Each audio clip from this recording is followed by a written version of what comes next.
Hi guys, welcome back to the channel. Today we're going to talk about some mega developments taking place in Port Antonio. Now, Port Antonio is like a hidden gem in Jamaica, and it is ideally located on the eastern coast.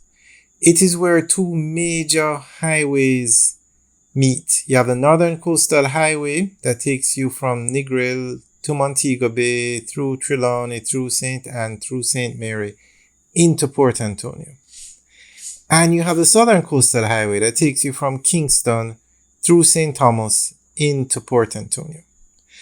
Now, the government is investing a lot in Port Antonio.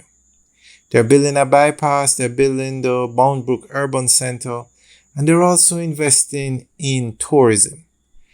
Now, there is a lot of potential for Port Antonio tourism. Some of the nicest beaches in Jamaica are in Portland, I should say, not Port Antonio, Portland. You have the Reach Falls over there. You have a cruise ship pier. You have a marina. So the government is going to be investing in the tourism industry in Portland. They're also building a bypass for Portland. So we're going to go through an article that gives more information on what's happening in Portland. Also, you have a lot of hotels in Portland. It was the home for Ian Fleming, very famous person that the airport in St. Mary is named after, and also Errol Flynn. These are very popular names re tourism. So we are going to go through an article that gives more information on these developments. Prime Minister Andrew Holness has unveiled an ambitious and transformative vision for Port Antonio, positioning the town as a premier high-value, low-density tourism destination. At the heart of this initiative is the construction of a new bypass, which Holness described as laying the foundation for a broader, long-term strategy to unlock the full potential of the town and parish.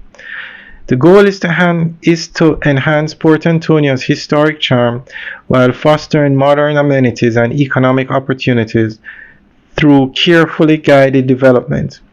The Prime Minister emphasized that this initiative aims to preserve the town's unique character as the birthplace of Caribbean tourism while creating a new standard for sustainable and upscale visitor experiences.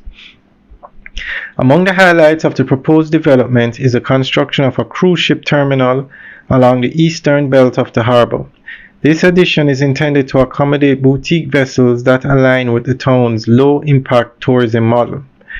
Complementing this will be the transformation of the Port Antonio Marina into a luxury yacht destination, further boosting the area's maritime appeal. The Folly lands have been earmarked for the development of high-end hotels and villas, offering visitors a refined and intimate experience. Additionally, the lands currently used for cricket will be converted into a multi-purpose sports and entertainment amphitheater, expanding the town's capacity to host large-scale events and community activities.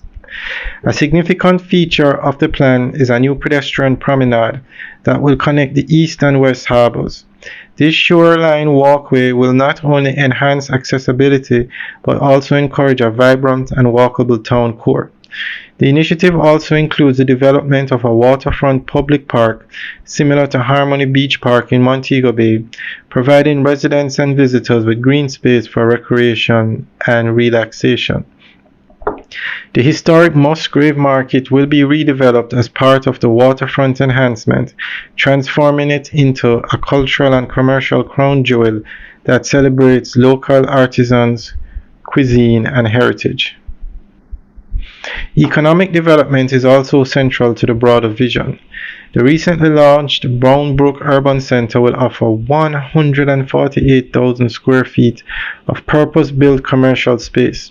It will house government offices including the Portland Municipal Corporation, as well as retail outlets, financial institutions, fast food establishments, a supermarket, and facilities for global services sector companies.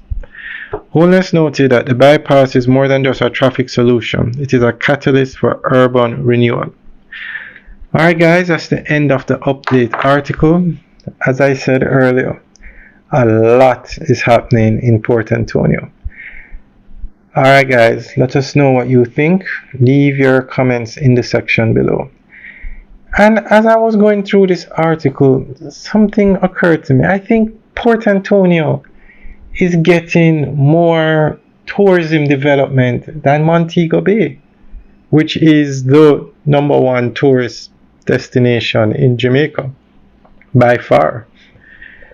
Guys, let me know what you think. Leave your comments in the section below. Alright guys, have a good day.